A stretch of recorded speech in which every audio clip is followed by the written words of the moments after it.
Assalamualaikum warahmatullahi wabarakatuh. Apa kabar anak-anak kelas 8? Semoga kalian dalam keadaan sehat walafiat, tidak kekurangan suatu apapun. Selalu patuhi pesan saya, memakai masker, menjaga jarak, dan mencuci tangan dengan sabun. Pertemuan kita kali ini kita akan membahas tentang keseimbangan dunia dan akhirat. Untuk mengawali pembahasan materi kita supaya lancar dan berjalan dengan baik, mari kita baca Bismillahirrahmanirrahim. Dalam menyikapi kehidupan, ada yang hanya menyikapi agar mendapatkan kebahagiaan di dunia tanpa memikirkan bagaimana kehidupan akhirat. Tetapi ada juga yang menyikapi kehidupan dunia ini agar bahagia di dunia, juga bahagia di akhirat. Orang-orang yang menyikapi kehidupan dunia untuk kehidupan akhirat, maka sesungguhnya ia mendapatkan kebahagiaan di dunia dan di akhirat. Tapi sebaliknya, orang-orang yang hanya mengejar kepentingan dunia, maka sesungguhnya ia tidak akan mendapat kebahagiaan di akhirat. Tugas kita sebagai seorang muslim adalah mendapatkan kebahagiaan di dunia juga di akhirat. Islam mengajarkan bahwa hidup harus seimbang antara dunia dan akhirat. Dunia harus disiapkan untuk menuju hidup yang kekal dan abadi, yaitu akhirat. Kita sebagai orang Islam perlu menyadari bahwa kehidupan dunia adalah sementara. Maka, hendaknya menjadikan dunia sebagai jembatan untuk menuju kebahagiaan di akhirat. Dalam bab ini, kalian akan mempelajari hadis riwayat dari Abu Hurairah dan hadis riwayat Muslim dari Mustaurid tentang hubungan kehidupan dunia dan akhirat.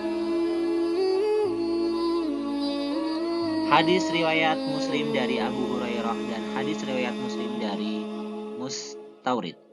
Hadis riwayat Muslim dari Abu Hurairah. Bismillahirrahmanirrahim.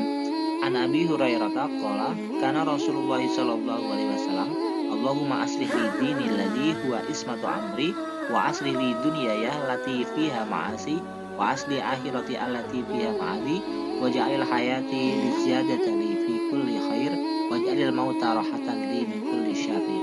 Rawahu Muslim. Artinya, dari Abu Hurairah radhiyallahu anhu bahwa Nabi Muhammad sallallahu alaihi wasallam bersabda, "Ya Allah, perbaiki bagiku agamaku yang menjadi penjaga urusanku, dan perbaiki bagiku duniaku yang di dalamnya ada penghidupanku, dan perbaiki bagiku akhiratku yang kesana tempat kembaliku, dan jadikanlah hidup ini selalu menambah kebaikan bagiku, dan jadikanlah kematian sebagai kebebasanku dari kejahatan." Hadis riwayat Muslim. Adapun kandungan ayat yang berhubungan dengan hadis tersebut adalah Allah SWT adalah tempat meminta dan tempat bergantung, tempat berkeluh kesah dari segala masalah, tempat mencurahkan resah dan gundah setiap hambanya. Dalam kondisi seperti ini, maka berdoalah kepadanya. Allah mengisyaratkan dalam Quran Surah Al-Ghafir ayat 60 sebagai berikut. Bismillahirrahmanirrahim. Wa qala rabbukum ud'uni astajib lakum. Innal ladzina yastakbiruna an ibadi sayadkhuluna jahannama dakhirin. Dan Tuhanmu berfirman, berdoalah kepadaku, niscaya akan kuperkenankan bagimu sesungguhnya orang-orang yang menyombongkan diri dari menyembahku akan masuk neraka jahanam dalam keadaan hina. Ayat tersebut menjelaskan bahwa Allah Subhanahu wa taala akan mengabulkan doa setiap hambanya, dan Allah melaknat orang-orang yang menyombongkan diri karena tidak mau berdoa kepadanya.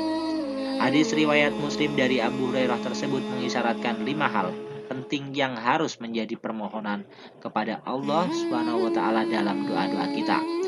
Pertama adalah, ya Allah, perbaiki bagiku agamaku yang menjadi penjaga urusanku. Ini mengisyaratkan betapa pentingnya berpegang teguh pada agama Allah. Jika agama seseorang rusak, maka rusak pula kehidupannya, baik di dunia maupun di akhirat. Dan begitu pula juga agamanya baik, maka baik pula kehidupan di dunia dan di akhirat. Sedemikian penting berpegang teguh dengan agama dalam Quran Surah Ali Imran ayat 85. Allah berfirman, Bismillahirrahmanirrahim. Wa may yabtaghi ghairal islami dina fala yuqbala minhu wa huwa fil akhirati minal khasirin. Yang artinya, barang siapa mencari agama selain agama Islam, maka sekali-kali tidaklah akan diterima agama itu daripadanya, dan dia di akhirat termasuk orang-orang yang rugi. Dengan demikian, maka selayaknya kita memohon agar selalu dapat pertolongan Allah dalam perbaikan agama. Dengan semakin baik agama kita, maka menjalankan kehidupan dunia ini pun akan semakin baik. Kita akan menjadikan kehidupan dunia senantiasa sejalan dengan perintah-perintah Allah. Tetapi sebaliknya, semakin lemah agama kita, maka semakin jauh pula dari ketaatan kepada Allah Subhanahu wa taala. Sebagai jalan untuk perbaikan agama adalah memedomani Al-Quran dan hadis. Keduanya adalah pedoman hidup keselamatan dunia dan akhirat. Sabda Rasulullah SAW dalam hadis riwayat Muslim, "Taraktu fikum amrayni lan tadillu ma tamassaktum fihi bihima kataballahi wa sunnata rasulih." Yang artinya, aku tinggalkan untuk kalian dua perkara, kalian tidak akan sesat selama berpegang dengannya, yaitu kitabullah Al-Quran dan sunnah Rasulullah SAW Al-Hadis. Yang kedua adalah, ya Allah, perbaiki bagiku duniaku yang di dalamnya adalah penghidupanku. Ini mengisyaratkan bahwa kita boleh meminta kepada Allah agar urusan dunia menjadi baik, meminta rezeki yang halal, cukup dan bermanfaat, meminta keluarga yang sakinah, mawaddah, warahmah, meminta kebutuhan dunia baik sandang, papan, dan pangan, serta pekerjaan untuk dekat dengan Allah Subhanahu wa taala, meminta ilmu yang bermanfaat untuk menuju akhirat, sehingga dengan ketercukupan dunia tersebut menjadi tenang dan tentram. Dalam Quran surah An-Nahl ayat 97 Allah berfirman, Bismillahirrahmanirrahim, "Man 'amila sholihan min dzakarin aw unsa wa huwa mu'minun falnuhyiyannahu hayatan thayyibah wa lanajziyannahum ajrahum bi ahsani ma kanu ya'malun." Yang artinya, barang siapa yang mengerjakan amal soleh, baik laki-laki maupun perempuan dalam keadaan beriman, maka sesungguhnya akan kami berikan kepadanya kehidupan yang baik, dan sesungguhnya akan kami beri balasan kepada mereka dengan pahala yang lebih baik dari apa yang telah mereka kerjakan. Tujuan hidup seorang muslim adalah akhirat. Surga adalah puncak cita-cita seorang muslim. Maka seorang muslim berpendirian, padahal kehidupan akhirat itu lebih kekal. Quran surah Al-A'la ayat 17. Dan mereka yakin bahwa cinta dunia hanya akan membawa bencana.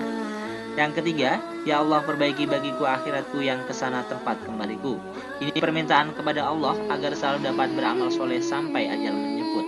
Apapun yang kita miliki, mintalah kepada Allah agar dapat menghantarkan kita ke kebahagiaan akhirat. Yang keempat, ya Allah, jadikanlah hidup ini selalu menambah kebaikan bagiku. Ini permintaan agar umur yang selalu Allah berikan dapat digunakan untuk selalu berbuat baik, dapat melaksanakan ibadah baik langsung kepada Allah melalui salat, puasa, dan haji, ataupun melalui sesama manusia dengan infak dan sedekah. Yang kelima, ya Allah, jadikanlah matiku sebagai kebebasanku dari kejahatan. Dalam doa ini berisi harapan agar ketika kematian tiba, Allah membebaskan, memaafkan atas kejahatan, kesalahan, kekeliruan selama hidup di dunia. Dengan datangnya kematian benar-benar dapat kembali kepada Allah dengan husnul khotimah, dan dengan mati sebagai akhir perilaku yang tidak sesuai dengan perintah Allah Subhanahu wa taala. Demikianlah pembahasan kita tentang hadis riwayat Muslim dari Abu Hurairah. Semoga bermanfaat dan bisa kalian praktekkan dalam kehidupan sehari-hari. Untuk tugas kalian adalah menghafal hadis riwayat Muslim dari Abu Hurairah beserta artinya. Kemudian nanti kalian rekam dengan video, kalian upload ke YouTube, kemudian linknya salin ke K4. Ya, itu adalah tugas kalian. Jangan lupa. Akhirnya wabillahi taufiq wal hidayah. Wassalamualaikum warahmatullahi wabarakatuh.